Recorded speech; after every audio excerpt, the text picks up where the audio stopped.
नमस्कार. एकाक्षी MPSCमध्ये आपल्या सगळ्यांचं स्वागत आहे.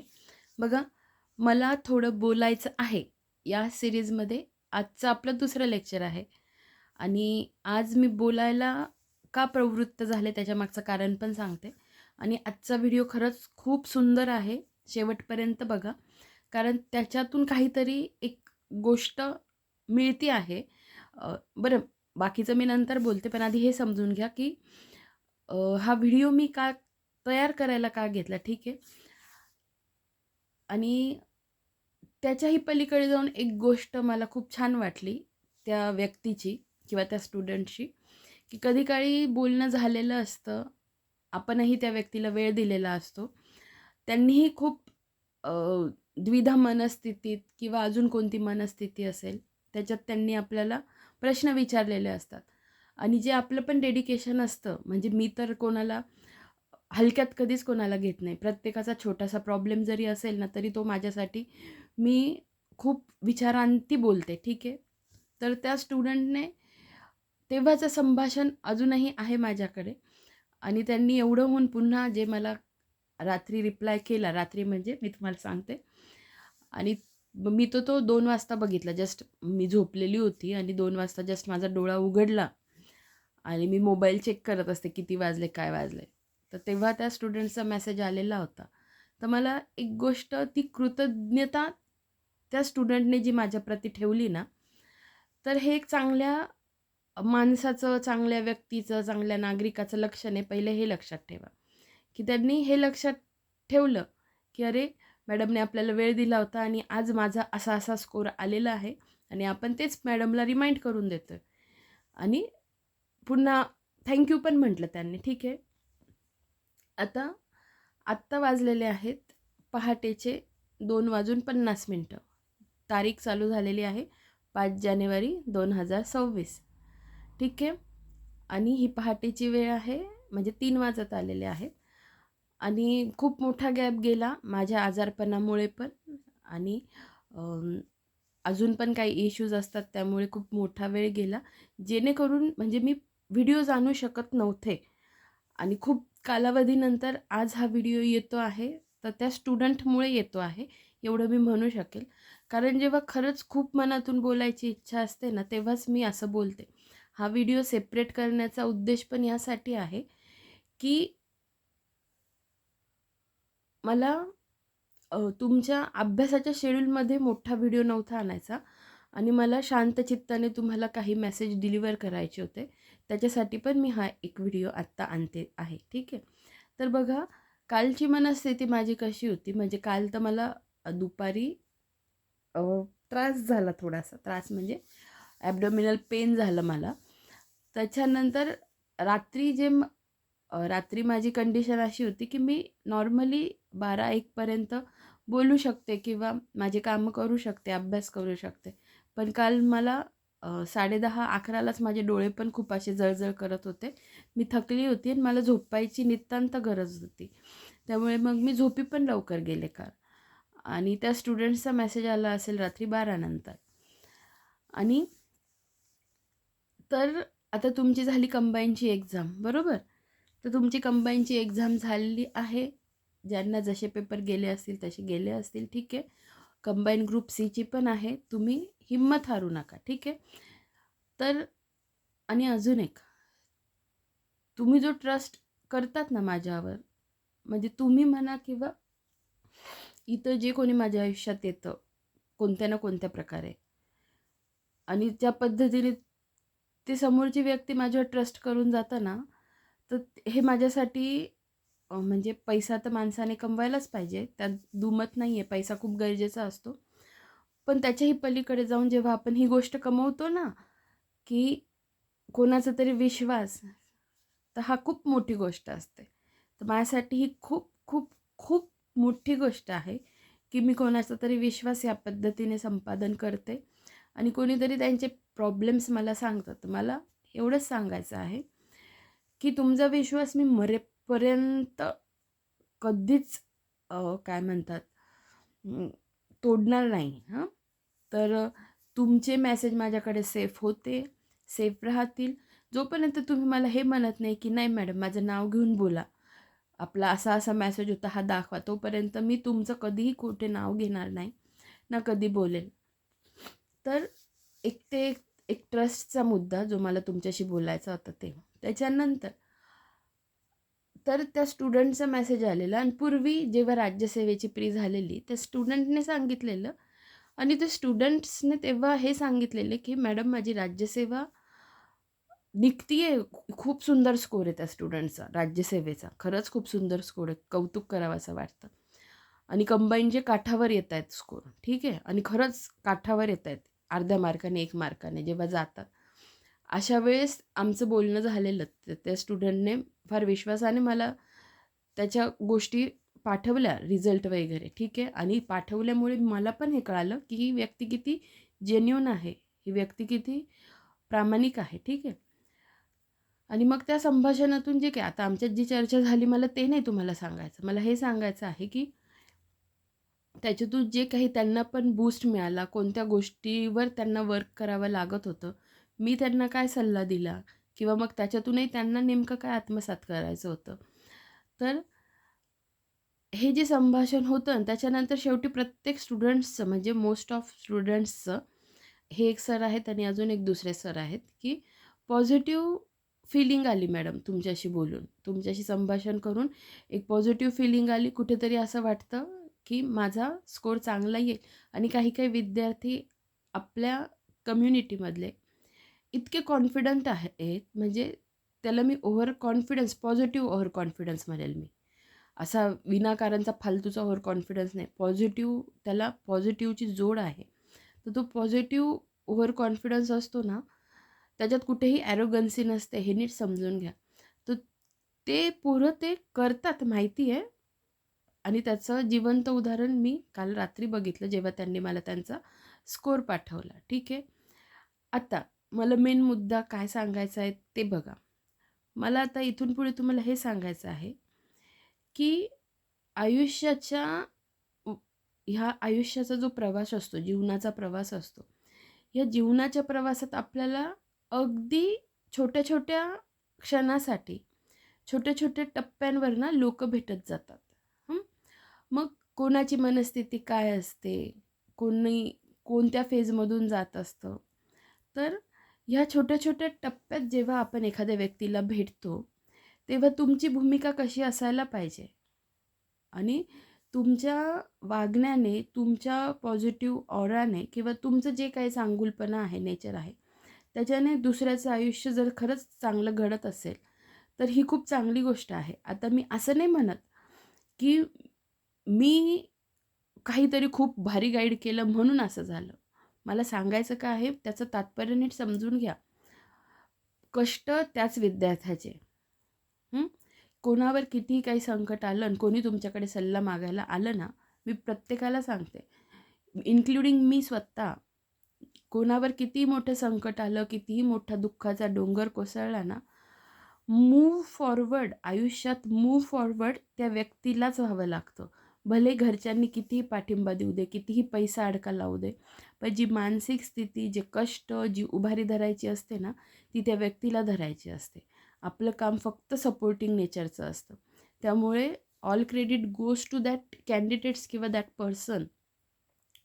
ते कोणी स्वतःवर घेऊ नये, की हे माझ्यामुळे झालं. ठीक आहे.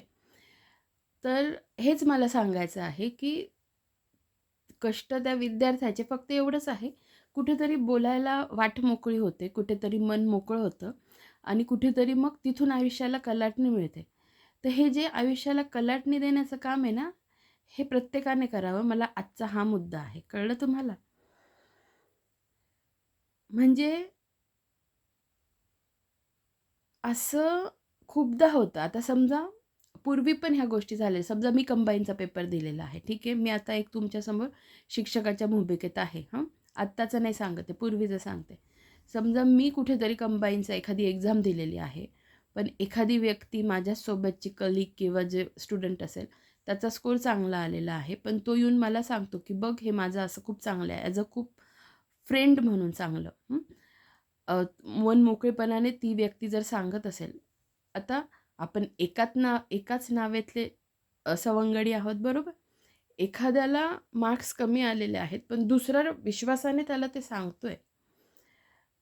इथे तुमची पारख होते, तुमच्या मनाची पारख होते आणि इथून तुम्ही एंटर करतात भगवंताच्या मनात, युनिव्हर्सच्या मनात, की तुमचं तर नाही होते ना, पण दुसऱ्याचं कोणाचं तरी होतंय. याला काय म्हणतात? दुसऱ्याचं चांगलं झालेलं बघवणं. ठीक आहे. हे मी पूर्वीचं सांगतेय. तर कोणाचा तरी विश्वास ह्या पद्धतीने संपादन करत जा आणि कोणाला तरी बूस्ट देत जा.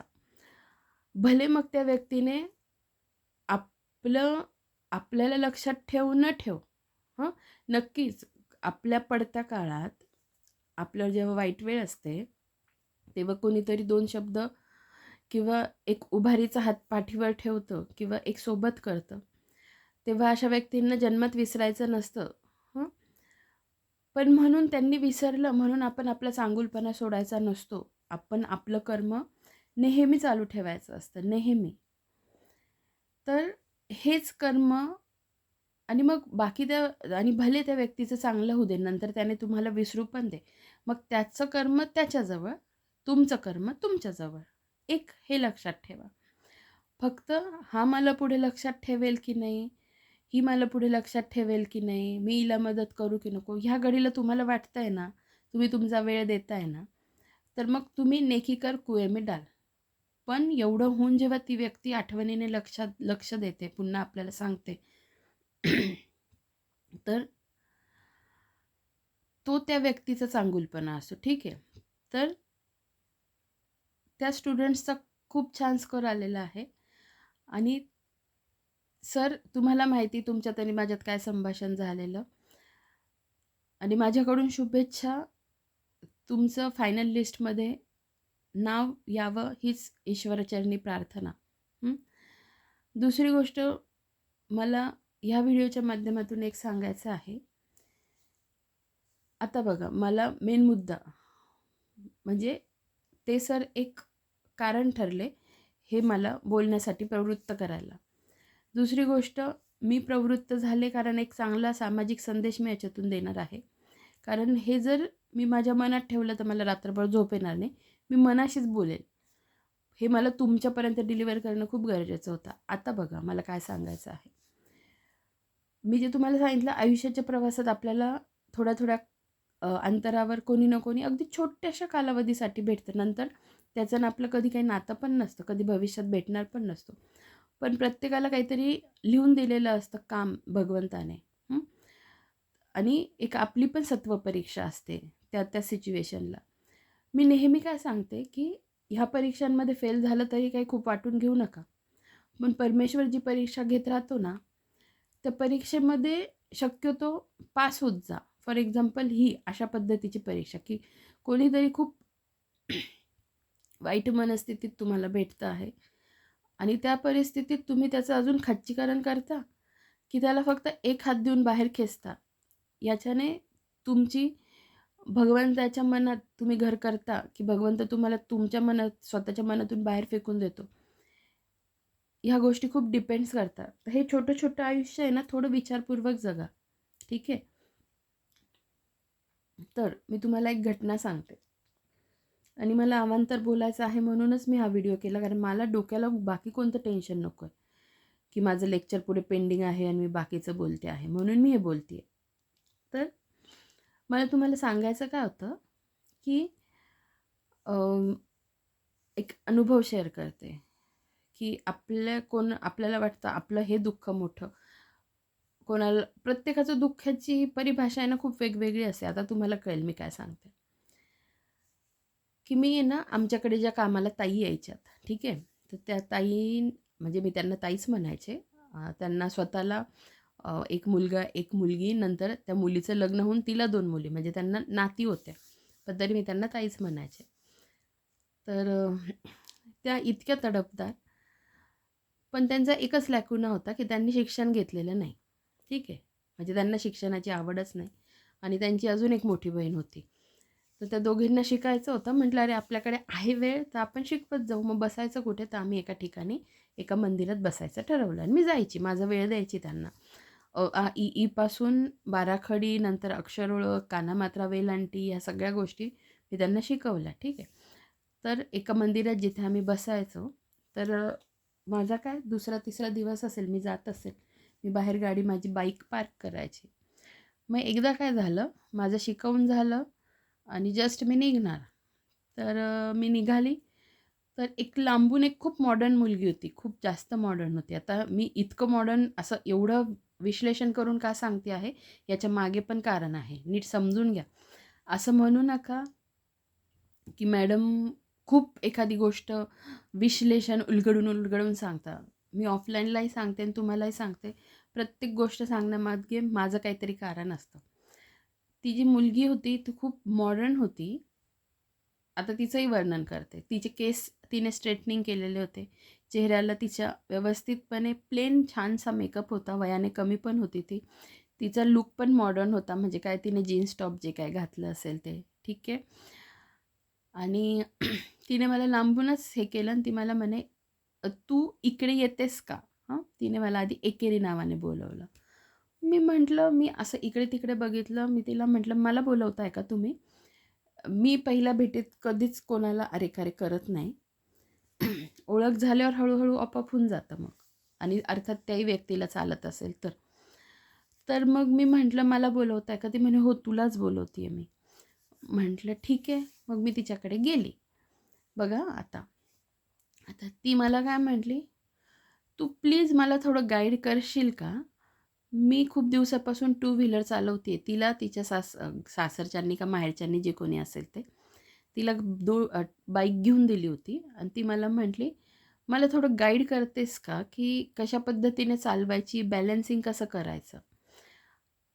आणि आणि हे आता बघा हां, कोणाचं दुःख कसं, आता तिचं दुःख मी लाईटली नाही घेतलं आणि मनातून मी कधी हा पण नाही विचार केला, की अरे काय विचारते आहे. मला तिच्या भावना समजल्या. आता अजून एक, इथे हा मुद्दा मी स्टॉप करते. मी पुढच्या मुद्द्यात हात घालते, जो मला वाईट अनुभव जे आयुष्यात आलेले आहेत ते. कृपया मुलींनी मुलींचा रिस्पेक्ट करायला शिका, जो मी तर माझ्याकडून करते. मी बोलेल कधी, जेव्हा माझ्याकडून रिस्पेक्ट जातोय, पण समोरची स्त्री, समोरची व्यक्ती जेव्हा त्या गोष्टीचा अनादर करते विनाकारण, मग तिच्या मनात जे काही असेल ते.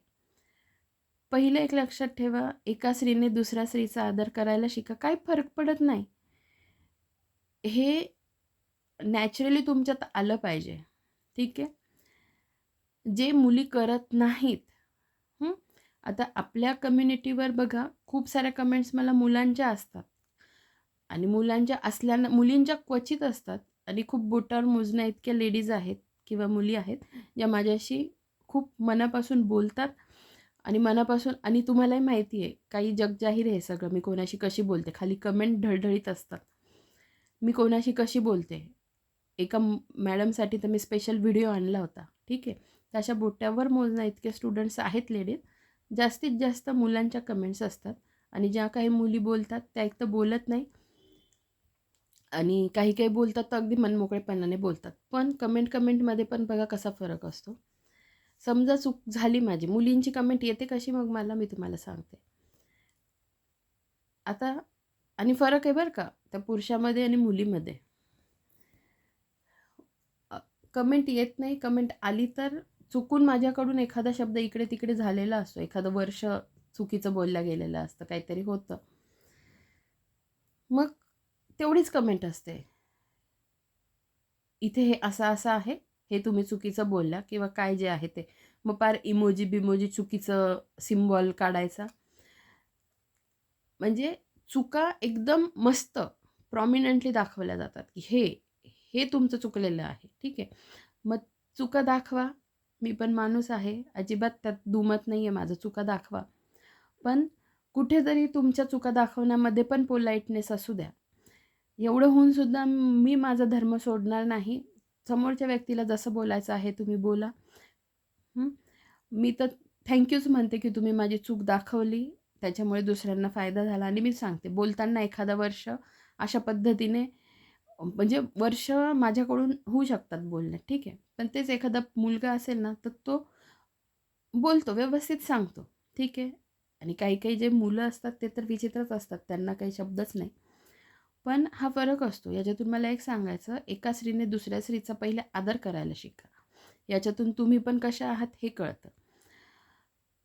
तर हे पण सांगायचं होतं, की तुम्ही जरी चुका दाखवता ना, मग अशा आविर्भावात दाखवता, की बघा एवढ्या ह्याच्यात मी काय भारी तीर मारला. ठीक आहे. तर मग अशा गोष्टी नका होऊ देऊ. सांगा, फक्त पोलाइटनेस राहू द्या तुमच्या वागण्यात, बोलण्यात. ठीक आहे. जो मी पण ठेवते. तर मग त्या मुलीच्या मुद्द्यावर येऊ आपण. मग तिने जेव्हा मला सांगितलं, की म्हणे, "तू मला थोडं गाईड करतेस का?" आणि ती तेव्हाही माझ्याशी एकेरी भाषेतच बोलत होती. तर म्हटलं, "काय प्रॉब्लेम होतोय तुम्हाला?" मी तिला अवकावच करत होती आणि मॅडमच म्हणत होती. मग नंतर तिच्याशी बोलण्यात हे रिअलाईज झालं तिला, की मला तर हे कळत होतं ती छोटी आहे वयाने माझ्यापेक्षा बरीच. आणि मग मी जेव्हा तिच्याशी बोलायला लागली हां, तर मग तिला हे कळालं, की ह्या मॅडम आपला मुद्दा समजून घेताय, यांना आपल्या भावना कळतायत. मग ती बोलता-बोलता मला म्हटली आणि तिच्या डोळ्यात पाणी यायला लागलं. अक्षरशः पाणी. ती म्हणे, "माझा नवरा म्हणतो, की तुला गाडी आणून दिली आहे किंवा तू एवढी शहरातली मुलगी आहे, तरी तुला गाडी चालवता येत नाही. 8 दिवस झाले तू नुसती गाडीच चालवती आहे आणि असं ना ह्या गोष्टी माझ्या मनाला खूप लागतात म्हणे, खूप लागतात." आणि हे बोलता-बोलता तिच्या डोळ्यात पाणी आलं. मग मी तिला म्हटलं, "हे बघ," म्हटलं, मग मी एकेरी याच्यावर आले. कारण तेव्हा मला हे कळालं होतं, आता मला तर हे कळालं ही छोटी आहे.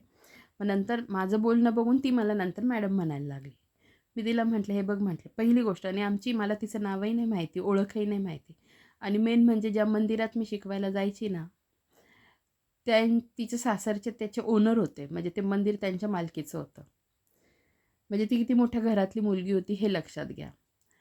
तर मी तिला म्हटलं, "हे बघ," म्हटलं, "पहिली गोष्ट तू तू हा न्यूनगंड काढ, की 8 दिवसात गाडी चालली पाहिजे. आता मी तुला 2-4 दिवसापासून ऑब्झर्व्ह करते म्हटलं.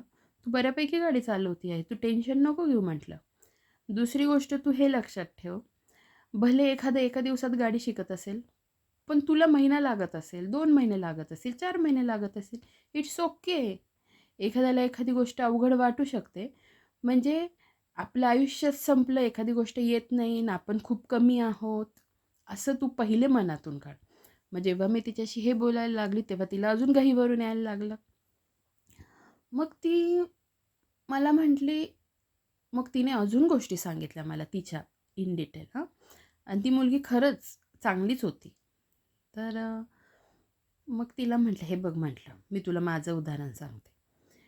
पहिली गोष्ट तर तू हे टेन्शन काढ आणि जेवढं मी बघते ना," म्हटलं, "तू गाडी 2 दिवसात तुझे पाय वर येतील," म्हटलं. "तू आत्ता पाय खाली ठेवून चालवते ना, मी तुला गॅरंटी देते 2 दिवसात ज्या पद्धतीने तू चालवते ना, तुझे पाय 100% वर येतील," म्हटलं. "तू खाली ठेवून चालवते. फक्त तू मानसिकरित्या खचू नको," म्हटलं. तिच्यासाठी तिला गाडी येत नाही ही तिची खूप मोठी द्विधा म्हणजे वाईट होतं तिच्यासाठी ते गोष्ट. पण त्या गोष्टीला मी लाईटली घेतलं नाही. माझ्यासाठी तिचं ते दुःख खरंच मोठं होतं आणि मी तिच्या दुःखाला स्वतःचं दुःख समजून तिला काउन्सिलिंग केलं. तर मग आणि ती नंतर बोलती पण झाली. तिने मला खूप गोष्टी सांगितल्या. तिच्या घरातल्या पण आणि तिच्या पण. ओळख नसताना. मग शेवटी मी तिला म्हटलं, की "आता तू एक काम कर. तू पहिले मनातून काढून टाक. तू पहिले एवढंच ठेव, ठीक आहे नवरा म्हणतोय ना, म्हणू दे. त्याला जे म्हणायचंय ते म्हणू दे. पण मनावर नको घेऊ," म्हटलं. मग मी तिला माझं उदाहरण सांगितलं. म्हटलं, "तुला माहिती आहे का सायकल मी माझी शिकली आहे. मला सायकल कोणीही शिकवलं नाही. मी 1000 वेळा पडली आहे इकडे-तिकडे. माझे वडील जेव्हा मला सायकल शिकवायचे ना, तेव्हा ते खूप चिडचिड करायचे," म्हटलं माझ्यावर आणि मला विनाकारण चिडचिड केलेली आवडत नाही. मग मी त्यांना तेव्हा सांगितलं होतं, "अजिबात मला सायकल शिकवायची नाही. मी माझ्या हिमतीवर सायकल शिकेल." तर मग आणि हे खरं आहे. मी माझी सायकल शिकली. कारण वडील थोडे चिडले की मग एक तर तेही चिडके आणि मी पण चिडकी असं होऊन जायचं. मग मी माझ्या हिमतीवर शिकली म्हटलं. तर आहे ना म्हटलं उदाहरणं. मग एकदा सायकल यायला लागली, की मग गाडी पण आपोआप मला माझी यायला लागली. तर मग तू टेन्शन घेऊ नको म्हटलं ह्या गोष्टीचं. आणि असं बोलता-बोलता तिलाही खूप छान वाटलं आणि तिच्यात तो पॉझिटिव्ह म्हणजे तिला खूप पॉझिटिव्ह वाटलं माझ्याशी बोलून. मग ती मला म्हटलं, "मॅडम" तिनेच मला म्हटलं, "मॅडम मला ना तुमच्याशी बोलून खूप मोकळं वाटतंय आणि खूप छान वाटतंय मला तुमच्याशी बोलून." थँक म्हटली ती मला. म्हटलं, "अगं एवढं काही नाही." तर मग आणि बघा पुढे आता याच्यातून 2 गोष्टी सांगायच्या. मी तुम्हाला का सांगते, ती पण मॉडर्न मुलगी आणि मी तर जशी जन्माला आली ना, तशी मी माझ्या जिल्ह्यात राहते. पूर्ण माझ्या सिटीमध्ये आहे मी. मी पूर्ण सिटीमध्ये जन्माला आल्यापासून आत्तापर्यंत मी पूर्ण सिटीमध्ये वाढलेली मुलगी आहे. आता याच्यातून 2 मेसेज मला तुम्हाला द्यायचे आहेत. मी तिला जर मॉडर्न म्हणते, तर मला सांगायचं काय आहे, की मॉडर्न असलं म्हणजे एखादी गोष्ट आलीच पाहिजे, तुला हे जमलंच पाहिजे, असं समोरच्यांनी पण ग्रह केला नाही पाहिजे. ठीक आहे? आणि त्या व्यक्तीने पण मनावर स्वतःच्या बर्डन नाही आणलं पाहिजे, की मला हे येत नाही म्हणजे माझ्यात काहीतरी कमी आहे. ठीक आहे? कोण व्यक्ती आयुष्यात कशी मदतीला येईल आपण नाही सांगू शकत. त्यामुळे कधीच कोणाला कमी लेखू नका कोणत्या बाबतीत. तर ती जी मुलगी होती, तर हां. तर तो एक मुद्दा मला तुम्हाला सांगायचा आहे, की आपण जरी लहानपणापासून आणि दिसायला आपण मॉडर्न असू, म्हणून आपल्याला सगळं चाललं पाहिजे, असं समोर लोकांनीही ग्रह नाही केला पाहिजे आणि आपणही नाही केला पाहिजे, की मी मॉडर्न आहे, मला कार आलीच पाहिजे. मी मॉडर्न आहे, मला टू व्हीलर आलीच पाहिजे. अरे नसेल येत ना, कन्सिडर करा ना. ठीक आहे, स्वतःही कन्सिडर करा आणि लोकांनी पण तसा चष्मा घालायला नको.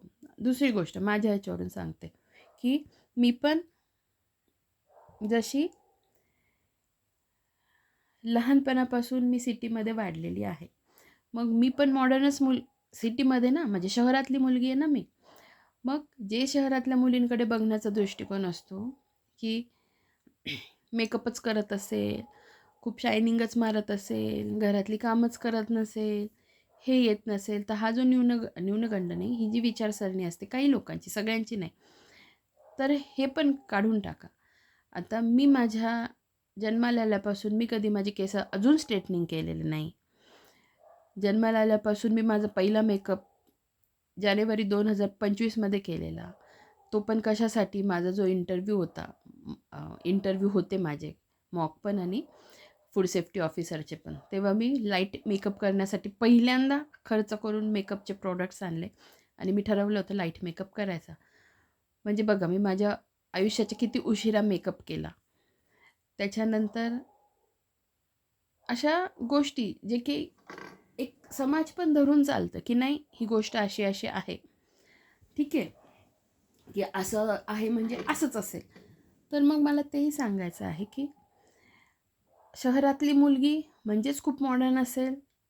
तिला काही कामाची अ, तिला काही कामं जमत नसतील किंवा खूप लाडाने येडी झालेली असेल, अशा गोष्टी अजिबात नसतात. तर हे 2 मुद्दे मला तुम्हाला द्यायचे होते. हा समाजाचा जो व्ह्यू असतो, ठीक आहे. तर हे 2 मुद्दे झाले सांगून. दुसरा मुद्दा मला तुम्हाला तिची कंटिन्यू करते. 2 दिवसानंतर ती खरंच पूर्ण गाडी चालवायला लागली होती आणि मग ती मला म्हटली, "मॅडम प्लीज तुम्ही माझं शूट करता का?" मग तिचं शूटिंग पण मीच केलं. तिला तिच्या नंदेला पाठवायचं होतं, तिच्या नवऱ्याला पाठवायचं होतं, की मला गाडी येते आहे आणि ती हळू गाडी चालवायला पण लागली. ठीक आहे. तर मे बी आता बघा, ह्या कंडिशनमध्ये मी स्वतः तिची गाडी चालवली का? मी तिची गाडी मागून धरली का? काय केलं मी? नाही, काहीच नाही केलं. मी फक्त आणि फक्त जेव्हा ती खच्चत होती तिच्या आयुष्यात, तेव्हा तिला फक्त उभारी दिली. फक्त उभारी दिली आणि त्या उभारीने ती गाडी चालवायला शिकली. तर मला हेच सांगायचं आहे. आयुष्याच्या वळणात कोण कोणत्या विमनस्क मनस्थितीत भेटेल. कदाचित कोणी आत्महत्या करायला पण जात असेल. पण कदाचित तुम्ही त्याच्या आयुष्यात आल्यानंतर त्याचा मार्ग बदलू शकतो. त्याला असं वाटू शकतं, नाही अरे, आयुष्य जगण्यात पण काहीतरी पॉइंट आहे. तर असं बना, की कोणाचं तरी तुम्ही आयुष्य मार्गी लावू शकता आणि सोबत अ, त्याचं आयुष्य तुम्ही त्याच्या आयुष्यात एंटर झाल्याने त्याचं आयुष्य म्हणजे आयुष्यभरासाठी नाही म्हणत आहे मी. थोड्याशा कालावधीसाठी का होईना, एखाद्याच व्यक्तीच्या मनात घर करायला शिका. त्याच्या मनात घर केलं की तुम्ही आपोआप युनिव्हर्सच्या मनात, परमेश्वराच्या मनात घर करायला लागतात. कारण मी इतकं का बोलते माहिती आहे? कारण माझ्या आयुष्यात मी खूप बघितले आहेत. वाईट लोक बघितलेले आहेत. जे ऑलरेडी खचलेल्या माणसाला कशा पद्धतीने खचवतात आणि खूप बोटावर मोजण्याइतके लोकं असतात, जे खूप छान उभारी देऊन जातात. हे मी माझ्या आयुष्यात बघत आलेली आहेत. त्यामुळे मला हे तुमच्याशी बोलणं खूप म्हणजे खूप गरजेचं वाटलं. तर जसं मी तुम्हाला सांगते, की एक मेसेज जर मी तुम्हाला दिला, त्याच्याने जर तुम्ही तो मेसेज पुढे फॉरवर्ड केला किंवा तुम्ही तुमच्यात परिवर्तन केलं आणि तुम्ही तसे झाले, तर ही माझ्यासाठी खूप खूप खूप चांगली गोष्ट असेल. तर एकमेकांचं आयुष्य घडवायला शिका, बिघडवायला नका राहू. ठीक आहे. एकमेकांना मदत करायला शिका. म्हणजे आणि हे बघा, एखाद्याला चुकीचा मार्ग दाखवून, एखाद्याला खच्चीकरण करून तुम्हाला काय मिळणार असतं बरं सांगा? काहीच नाही. उलट निगेटिव्ह पॉइंट्स तुमच्या आयुष्यात जमा होतात आणि आणि ज्याचं जे चांगलं होणार आहे ते होणारच असतं. फक्त तुमच्यामुळे एखाद्याचं चांगलं झालं असा आविर्भाव मनात कधीच आणू नका. एवढं असू शकतं, की तुमची परीक्षेत तुम्ही पास होता का नापास होता हे परमेश्वर ठरवतं आणि मग त्या मुलाला दुसरे मार्ग मोकळे होतात. त्यामुळे जर तुम्हाला अपॉइंट केलं आहे ना एखाद्याची मदत करण्यासाठी, एखाद्याला अ, चांगला मार्ग दाखवण्यासाठी, तर ते त्याचीच त्या संधीचं तुम्ही सोनं करा. ना की एखाद्याला अजून खच्चीकरण करायचं आणि अजून त्याला त्रास द्यायचा आणि एखादा म्हणजे मरायला जात असेल, तर त्याला अजून "हो बाबा, आता तर मरण्याशिवाय माझ्याकडे पर्यायच नाही माझ्या आयुष्यात." असं नका बनू. मला हे तुम्हाला सांगायचं होतं. आणि ह्या मुलीची मला तर तुम्हाला सांगायचीच होती. आणि दुसरी खरंच मुलींनी मुलींचा रिस्पेक्ट करत जा. काही म्हणजे एखाद्या मुलीचा खूपच अनादर केला किंवा एखादीचा खूप द्वेष केला, तिच्यातल्या ज्या मुलीचा तुम्ही द्वेष करताय तिच्यातल्या क्वालिटीज तुमच्यात येणार नसतात किंवा तिचं काही तुम्हाला मिळणार नसतं. तुमच्या निगेटिव्ह पॉईंट्स जमा होतात. तर अशा पद्धतीने मला एवढेच 2-3 मेसेज तुम्हाला द्यायचे होते, की शक्यतो जमेल तेवढी मदत प्रत्येकाने प्रत्येकाला करत चला. कारण एखाद्याचं आयुष्य बहरत असेल, अर्थात बहरण्यासाठी तो स्वतःच कारणीभूत असतो. आता बघा, अजून एक सांगते, की आता तिला बिचारीला गाडी चालवता येत नव्हती, ते तिचं दुःख. एखाद्याचं प्रेमभंग झालेला असेल एखाद्याचा किंवा एखादीचा, ते त्याच्यासाठी मोठं दुःख. ठीक आहे. म्हणजे प्रत्येकाच्या दुःखाच्या एखाद्याला पासच होता येत नाही त्याच्यासाठी ते मोठं दुःख. हां. तर म्हणजे प्रत्येकाच्या दुःखाची संकल्पना वेगळी आहे. हां. प्रत्येक पण मग त्याच्यासाठी ते दुःख छोटं म्हणजे किरकोळ असतं का? प्रत्येकासाठी प्रत्येकाचं दुःख मोठंच असतं. ठीक आहे. फक्त एवढंच असतं, की तुम्हाला कोणी भेटत असेल आयुष्याच्या वळणात, आयुष्याच्या टप्प्यात, तर गोष्टी कशा पद्धतीने हँडल करायच्या, कशा पद्धतीने कोणाला मार्गस्थ करायचं, ह्या गोष्टी जरा भानावर राहून करा. निगेटिव्ह पॉईंट्स आयुष्यात जमा करू नका. प्रत्येकाला मदत करा आणि तुमचं आयुष्य पुढे पुन्हा नेटाने जगायला सुरुवात करा. मला एवढंच तुम्हाला सांगायचं होतं. आणि बघा, मागच्या काही लेक्चर्समध्ये तुम्ही ऐकलं असेल, मला किती प्रचंड खोकला येत होता. आणि तो खोकला जेव्हा यायचा ना मला, मी आजारी इतकी भयानक पडली होती. मला असं वाटायचं हा खोकला कधी जाईल की नाही? मी कधी बरी होईल की नाही? पण बघा आजच्या व्हिडिओमध्ये मी हार्डली एकदा खोकली असेल. तर वाईट वेळ पण निघून जाते आणि आजारी पडल्यावर असंच वाटतं की अरे मला बरं वाटेल की नाही. आणि हेल्थ इश्यूज, माणूस म्हटलं की हेल्थ इश्यूज येतात. मला माहिती आहे गॅप झालेला माझा लेक्चर्समध्ये, पण मी पुन्हा तुमचे लेक्चर्स कंटिन्यू करते. ठीक आहे. आणि अजून एक जाता जाता मला तुम्हाला एक मेसेज द्यायचा होता. सरळ सेवेची जी काही मी सिरीज राबवते आदरणीय विठ्ठल बडे सरांची, मी काल कंबाईनचा पेपर जो बघितला त्याच्यावरून मला एकच जाणवलं. ज्या पद्धतीने मी त्यांचं कंप्लीट करून घेते आहे पुस्तक, म्हणजे त्याच्यात जे दिलं आहे तेवढंच नाही घेते, मी आजूबाजूचा स्टडी करते आणि मग त्या अनुषंगाने ते लेक्चर्स घेते. ते लेक्चर्स जर तुम्ही केले, ते लेक्चर्स केल्यानंतर तुम्हाला हे कळेल की कंबाईनचे आपल्याला प्रश्न सहज सुटत आहे. कोणते लेक्चर्स म्हणते मी?